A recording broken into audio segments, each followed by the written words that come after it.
All right, let's go, everybody. Uh, what up, hey, what up, though, Blue and Silver Phantom? What's good? How are you doing today?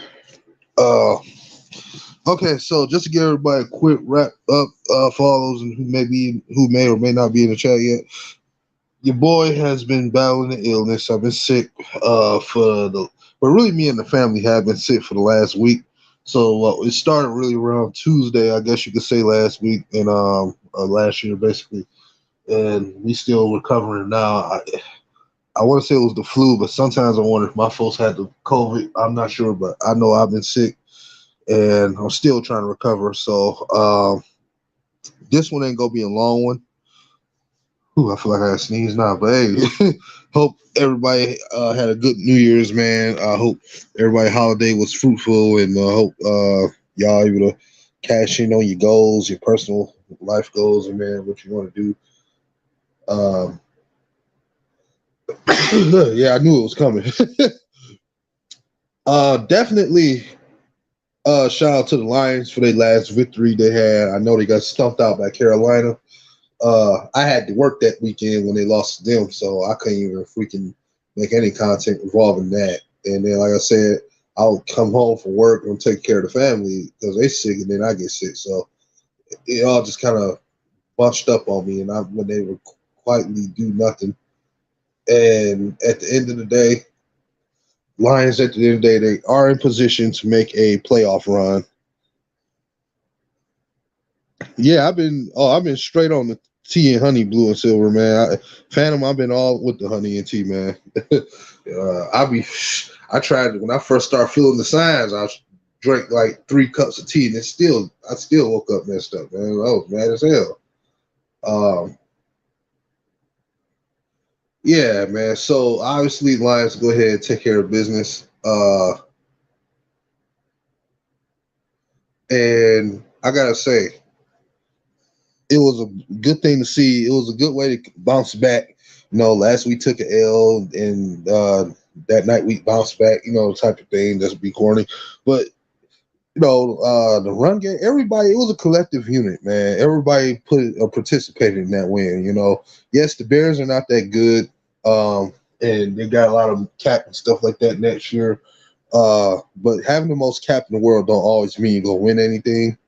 I do want people to understand that we've had bit signings and stuff like that where we spent a lot of money and we still didn't win nothing out of it or even get to 500 by the end of the season. So I do want people to understand that because I had gotten to a debate that Sunday with a Bears fan on New Year's Day, and he's all like, "Yeah, no contract, y'all just gonna be a one and done team," and it's like you clearly don't pay attention to our bill because at the end of the day, you're a Bears fan apparently, and I'm a Lions fan, so you're not going to look at our perspective. But things are changing. We got to take the good with the bad. As much as we like when our young players do good, what I'm saying, we got to also be willing to acknowledge moments when they do bad. If Kirby Joseph he's a solid player for what we got out the third round, but he's not perfect. Um, and this is about to tie into what the back end of this stream is about. But I just want to talk more about the offense first. With Jared Goff, he has to prove himself against the Green Bay Packers this Sunday, without a doubt. He's going to need to prove himself. He doesn't have to be the one to win us the game. I just need him to contribute. Like what he did yesterday, what he did this Sunday, he contributed. When he beat Minnesota, he was a contributor. He didn't win us the game. He just contributed and he did what he was supposed to do. And that's what I need him to do Sunday. I'm not asking Jared Goff ever to win us any game. I just need Jared Goff to be a strong contributor in certain games. When it's a good, tough defense and you need your quarterback to back you up, I need him to step up. I'm not asking him to make a 500-yard passing game, throw 6 downfield passes, and so I'm not asking him to do that. I'm asking him to make the necessary throws, where it's a 2-yard pass for a first down or a 10-yard pass on 3rd and 8. You know what I'm saying? I just need him to make the necessary throw and not turn the ball over like he's been doing. He's not been turning the ball over, so that's good. Uh, he's also, he. The, listen. I don't think he's the best player when it comes to throwing the ball downfield. But what I will say is this, and this is what was going to tie into what I was saying. I try to wait till after the final game of the season to see what happens. But I don't think where we are offensively and where our cap is going to be, which is probably if you cut Michael Brockers, you'll be around 35 million. I don't think you should be trying to add another young receiver in the draft this year, or even another veteran. I think you're better off bringing most of your people back. Yeah, you can bring somebody to fight for a sixth spot or something if you plan on keeping six receivers. But I think they need to spend this offseason now working on the connection of Jared Goff and Jameson Williams, because obviously J-Mo just not getting activated basically a month ago. And now you talking about, him need to get his first real OTAs and his training camp and all that stuff and stuff he didn't get to experience, and then work on his timing with Goff so he can finally get a connection built sort of the same way it was with DJ Chark last year. And I'm not against bringing him back either. So, offensively, I'm not really looking at that right now this offseason. Not saying they're perfect or anything, but it's the defense that's, for me, that needs the primary care. I want to, and that's why I'm getting towards what I'm going to say. Part of the reason why our secondary is struggling the way it is, and you just got to put the nail on the coffin. Even when Tracy Walker was available, we were giving up big plays. There's no secret behind that. But what's the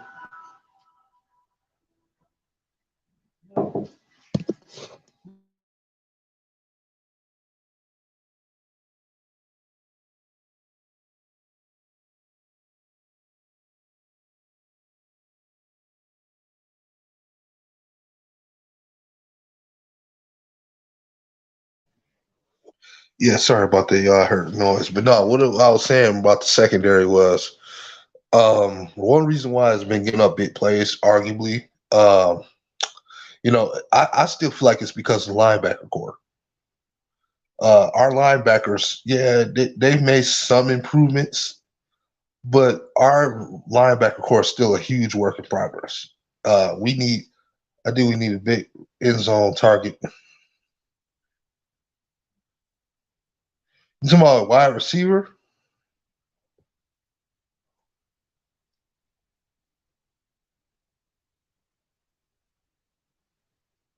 Yeah, I think our linebacker core needs a playmaker at linebacker, because if you get a playmaking linebacker that can do something, man, and be accountable on his defense, that takes so much pressure off your secondary. For one, you got another player that can tackle,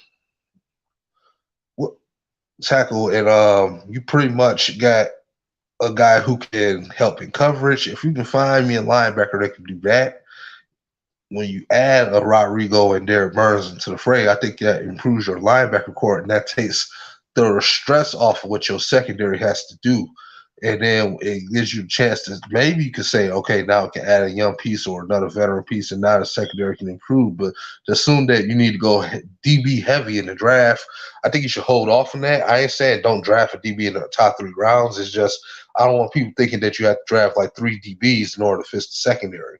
I don't think that's necessary. I think it's part of it is because you need linebacker help, and I think once you get that linebacker help, you'll see your safeties being able to be more accountable in certain coverages and on other assignments that they normally be able to do, which takes more pressure off your cornerbacks. So yeah, you do need to draft a DB, but you probably need a linebacker a lot more first than you actually need the DB. Because again, with help, the secondary is when you properly build up front, not just strictly on the D line, but when you get that linebacker help. And as far as to answer your not question, but your response to your comment, I think we need a big end zone target. I mean, this James Mitchell is also somebody they got to figure out how to use, because he's one of those tight end hybrid receivers. That's kind of like you already got Zylstra and you got Brock Wright. You managed to use them the way you want to use them. You took James Mitchell in the 5th round for some reason. It's not like he can't play. You know what I'm saying? The guy, he is talented. He could honestly do a lot more for the offense if you actually give him targets. I don't understand with the Lions why they don't properly use the tight ends the way they should. It's mind blowing to me. I just don't understand it. You know what I'm saying? Like I don't see why they don't. You know what I mean? It's like it's right there for the go ahead. They love using tight ends in so many different formations, but they don't never want to see them to get one they can actually throw the ball to consistently. And every time James Mitchell gets targeted, he makes a good catch. And he gets sometimes he gets yardage, sometimes he's open, and they just don't seem to throw it. And Zylstra gets open more than any damn body. So I think what it is, they need to open their playbook and say, you know, it's time. Excuse me, it's time to involve a tight end. Hold on just a second, y'all.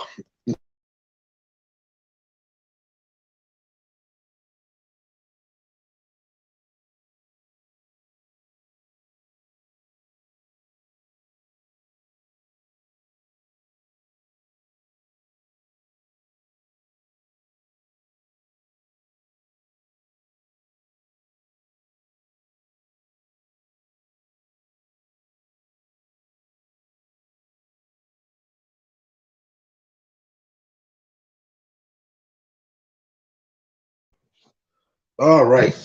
Just had to clear my nose. So, first of all, hey, Phantom, if you wouldn't mind sharing this on Twitter, if you do have a Twitter account or whatever social media platform you got, just by any chance, help spread the word and live. But thanks a lot if you do. Yeah, it's you know, and I'm not trying to talk about draft too soon. You know, I'm talking about it. It's just that I don't want people to get so caught into one narrative, like, oh, you got to go DB heavy in the draft. Like, you do need to go DB, but you need to address the linebacker.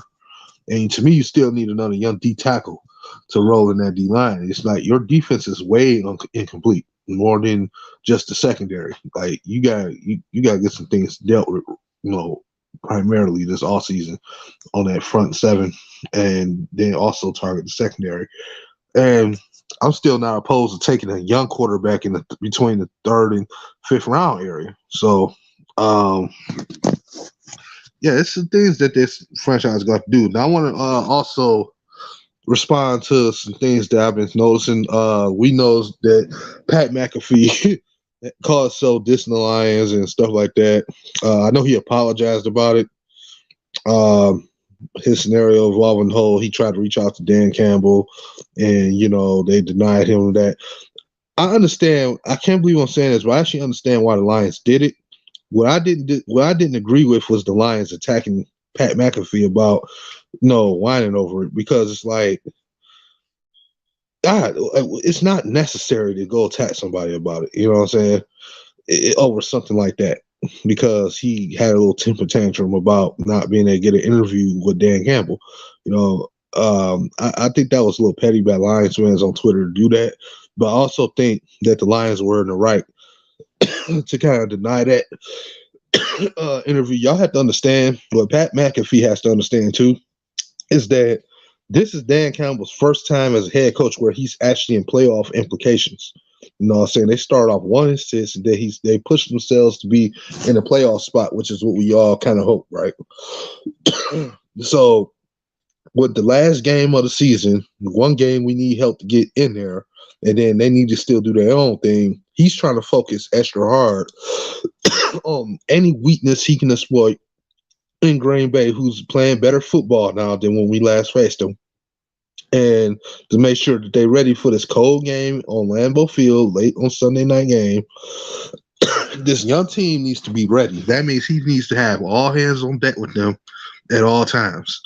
He needs to be up their ass at all times, and I think that's why they decided to, veto Pat McAfee, because they like, no, we need him to have his all the time he can take when it comes to get his team ready. And to me, that's a responsible thing.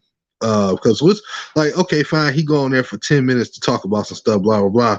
I know it seemed like it's petty, like y'all couldn't let him come on there and talk for 10 minutes. He already got a lot of press conferences and stuff to do and talks. Like, you got to understand this.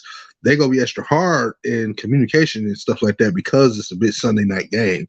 So it's probably a little extra stuff to go around it. And him being a rookie in the situation still, he needs to be ready. So it's not like, we only had 6 wins and this is the final game, and you know what I'm saying, and blah blah. So now you no, you declined it. No, you got a chance to get in the playoffs. So why not? You know what I'm saying? Like you should deny those type of interviews, man. Like you got a chance to get in the playoffs, you should. So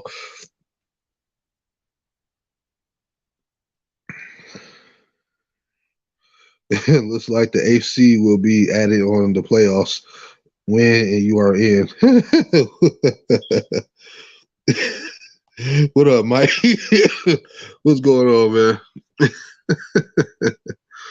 Yeah, man. I was just telling them, man, about some things. You know what? I got a minute to get somebody in here. Hold on. How you doing though, man? Hope all is well. Happy New Year to you, bro. Wait, what?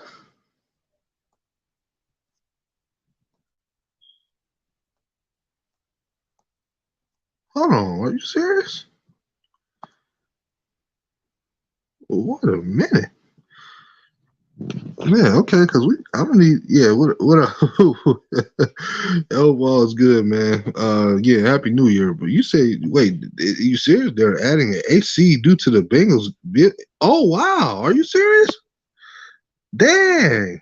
So it's gonna be for both the it's just gonna be for the AFC then, or is it gonna be for both?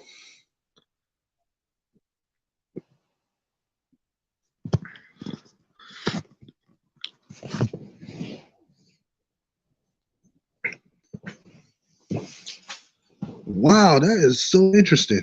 That's about to change everything when and we in regardless of Seattle's game. Oh my God, are you serious? That's the rumor. Find out in 30 minutes for both NFC and AFC. Oh wow.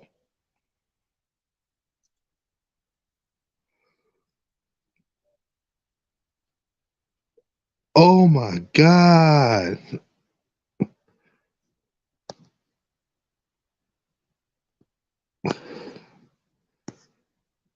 And if you got time to come in here, you are welcome. The link is in the chat, my guy.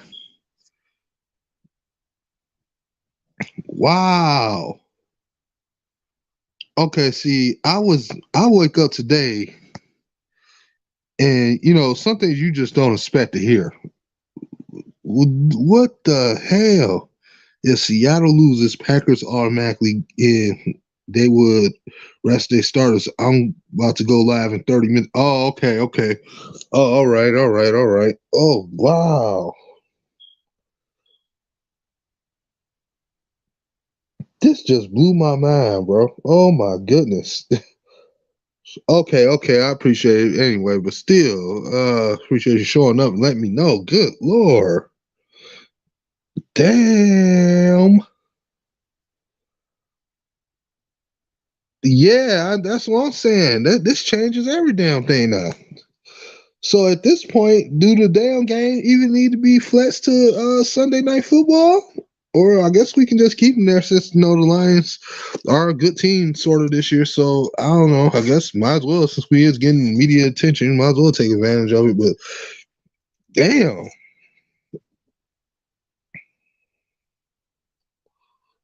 Wow, my mind is fucking blown. This just I can't even talk. Hey man, make sure like I said, I'm not gonna be live too much longer, so make sure y'all go over there to Mike's channel when he go live, man. Listen to what he gotta say. If y'all don't know Micro Mike by now, which I think most everybody in this chat do, he's a cool guy. Who loves wearing different type of pants and then taking them off. So y'all make sure y'all show that guy some love, man. Awesome channel. Love some vibing with Mike, man. Anytime he comes around. Man, who you telling, bro? Great news, damn right. Wow, so this basically just turned into the NBA this year. This just turned into the NBA. This is how the NBA is. 8 seeds make them playoffs. Wow. You know what? Okay, now we gotta ask a question. Because of what happened, should the NFL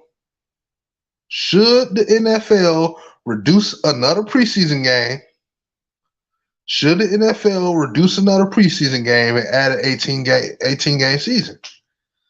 Should they go ahead and just make the executive position all season to work on producing another game for the regular season and take a preseason game away? So you get one game to do whatever, and then you get the dress rehearsal. And then you get, or unless you keep a third game where you just play no veteran players, like you can only play undrafted rookies or something like that who need that extra time to show what they got when you're making cuts, and then you could go from there. Unless, because they probably won't be starting anyway, and they'll be on the practice squad. They could do it that way, but should they consider at least tweaking the preseason game thing again and making an extra game? Because if you do it that way, that can create another seed for the playoffs. Yes, they should. Also, they should keep 8 seeds like that more. Yeah, and that's what I'm saying. That's the whole reason why I said 18-game season, because now it gives it back to 500. And now somebody could be like 10-10 or 9-9. No, it'll be like 9-9. I said 10-10. Lord, I'm tripping. You'd be 9-9 and make the playoffs. Wow. And 9-8 or something, or 10-8. Yes, they should. Also, they should keep. Yeah, man. That. Wow. My mind is fucking blown. Damn.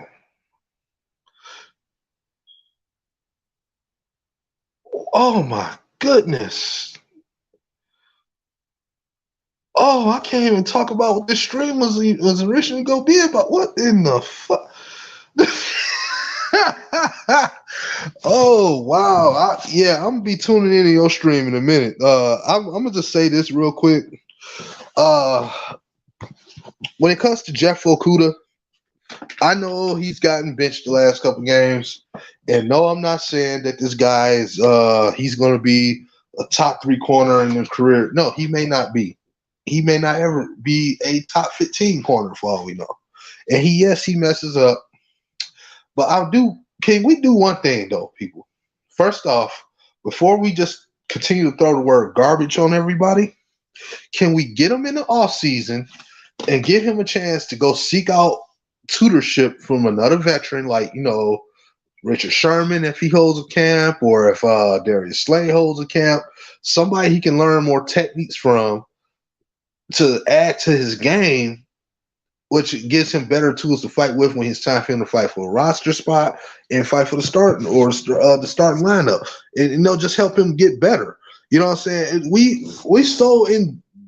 always talking about development here in Detroit, but when it's actually time to do it, we don't do it. And that's the problem with it. When you think about his rookie year, and I'm not trying to make excuses for him because everybody was drafted during that COVID draft. But at the end of the day, you asked the corner to come into a secondary that you chose to blow up before the draft. It took all of the links that was there, that knew each other, that knew how to play with each other. You took Darius Slay away. You brought in Dash Trufant. That was not a good idea. You moved on from a couple of your other guys who couldn't stay healthy. Diz was already gone. And then you brought in Tracy Walker, who was only 1 year in as a starter. And, you know what I'm saying, you really didn't have nothing there for him to really get himself going. And I get it, you drafted him number 3 overall.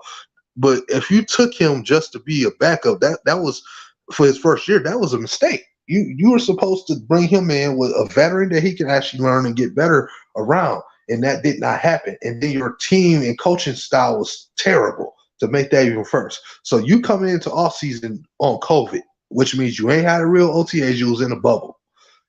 Then the next year, you were working your way back out of health. You showed improvement with a new regime. First game, you had a bad moment, then you get hurt. Now, third off season, you're working your way back from that injury. When does he actually get time to work on his game before we call him trash? That's the whole reason why I defend him. I'm not saying he's going to turn into this superstar corner. We all agree that regardless what this year looked like for him, it'll be his best season because he played more than 13 games.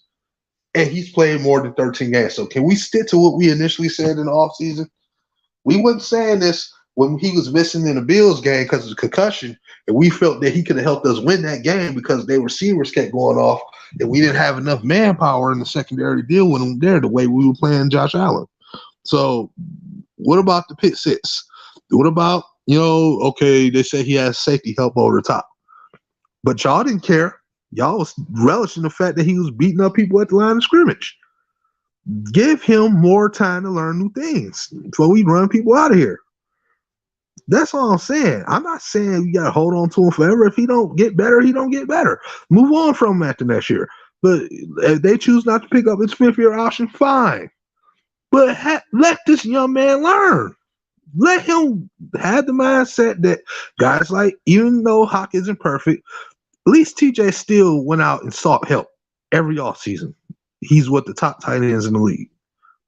For some reason, the tight ends have like the biggest connection of all time. I don't know why, but let him go learn from somebody, man. Let him go learn from Darius Slay on the offseason on his free time. Let him go learn from a guy like Jalen Ramsey if he holds camps. Let him go learn from a guy like Richard Sherman if he holds a camp. Let him go seek out a veteran player that's been there and done it all in this league and get some techniques that he can work with versus him just going all season and working on rehabbing all the time. And then let's judge him and see if he doesn't improve. Can we at least agree to that? You know what I'm saying? Let's let him develop. And let's let them, and sometimes a player look lost because they're on assignment and they don't know how to counter, or they don't know how to use their skill sets to even help do the assignment properly because they're lacking on their skills that they don't have, their fundamentals they don't have, because even though they're trying to do what the coach is telling them to do, it's probably stuff he don't know how to do. So he probably gives up on the play. You never know. That could have been the scenario. That don't mean he's not trying to play hard for you. That means they chose to put a veteran there that probably knew how to do the assignment better. No, I'm saying I'm not going to kill the young man for that. But until I see him get what he needs, and that's more time to work on his personal game, I'm not going to still call. I ain't going to say he ain't a bust, but I'm not going to say run him out the city. You know what I'm saying? Like that's just how I look at it. And Dan Campbell, I trust. Hey, I feel you. I feel you. And that's another thing, because y'all know me. I'll fight about my head coach. I ain't going to hold y'all up. I will swing on somebody about my head coach. Again, I don't know if he's still in here. Shout out to Micro Mike, though, man, for laying out the information, because I sure didn't know a damn thing this morning when I woke up today. So, wow. This is crazy, man. I had to go into the whole Okudah thing real quick, but man, my man is blown, bro. Like I said, I'm not about to be on here now, definitely this long, because I'm about to go watch Mike's stream and see what the hell he has to say about this whole thing, where he gets dive deeper into it. You know what I'm saying? The Lions got a chance to get in regardless. So the Lions really got more reason to win than ever now. Y'all just had a little bit of pressure put off y'all. Y'all should go out there and whoop their ass now just for the sake of it. Go out there and beat Green Bay ass, man. That's all I can say. I know it's going to be cold, but that's why you got to run the football. That's the game plan. Run the damn ball. And I think this Sunday, you got to make Swift the feature back. He need to be the one that's getting the load, because he's the type of player that kills Green Bay all the time. If you really think about it. He said you putting in a vacation day for Monday. Damn, fam, planning on getting drunk, y'all. oh man. You know what's so messed up? I gotta work that Sunday. I gotta work this Sunday. That's the problem, man. And I work the afternoon, so I'm gonna be there all night, missing the game, man. Oh my God. So when I get home and then I gotta work Monday, I'm going in Monday like a bat out of hell.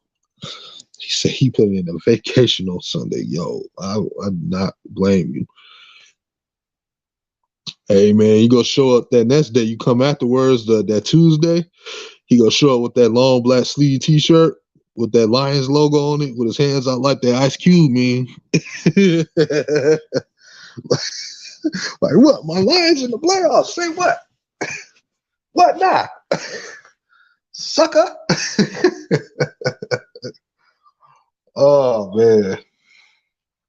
Wow, man. Oh, God. Well, you know what? I'm going to just go ahead in there because I want to watch Mike. So, y'all go over there, man. Blue and Silver. I'll probably see you in the chat over there. Stay up to date with me for the rest of the weekend. I'm gonna try to produce some more content. Keith, ain't no way Rams are beating the Seahawks.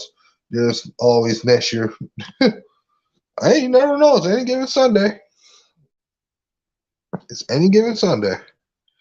I ain't saying it. I'm not, like I said, I didn't care if they win against them or not personally. I just want the Lions, no matter what, to beat Green Bay. Like, I got a personal hate with Green Bay. I can't stand that team. Like, it's been like that since the day I was born. I used to see them colors on the TV when I was 3, 4 years old and just start throwing tantrums. I hated that team, bro. I don't know why, I just did. Like, they could be facing somebody. They could have been facing like the Bengals or somebody, and I just didn't like Green Bay. I just didn't like them dudes, bro. But yeah, man, I just want us to beat Green Bay. I don't care where we make the playoffs or not. I don't care. I just want to beat Green Bay. That's all I care about. I'm not looking about. I don't like hoping somebody else to control our destiny, but us. You go in there and beat the guy you're supposed to beat. That's the way I am. You know what I'm saying? Beat their ass. Just beat their ass. But yeah, man, y'all have a smooth one. I'm about to go watch Mike stream, man. Go over there and watch him. He should be on in a minute if he is already. And let's go, man. Go Lions in the chat. Before we leave, hey, I hate Green Bay too. I want the Lions to wipe that ass eating grin off of Rogers' face. Yeah. Get well soon. Appreciate that, Phantom. And appreciate you, King, set this up for coming to the chat. I will next week though. I will be definitely putting up some content. I'm gonna try to put out a YouTube short. Hopefully by tomorrow. Hopefully one tonight. But like I said, I got a couple things to do. And like I said, because I have been sick. But hopefully more content is to come. I'm up to doing some new things. So y'all just stay up with your boy. I'm on the road trying to get to 1,000 subs, man, and share my content and watch my YouTube shorts, man, and support. And there's more to come. And we gonna have some fun over here on this channel, doing these things, man. So definitely, I will see y'all that Tuesday after the game, and we go dive deep into it because I do have to work both the Sunday night game and the Monday at the next day. So we would definitely get into it about that. So y'all be around here, I say by Tuesday or so, and we go have some fun. Win or lose, we go have some fun. So, but we will be winning. I don't give a fuck. But man, y'all stay smooth. God bless all y'all, and be safe out here. Happy New Year. Hope y'all have a fruitful 2023 and a healthy one on top of that. And with that being said, it's your boy out the building for now. Peace. Just keep doing what you doing, man. You'll be that 1,000. Appreciate that.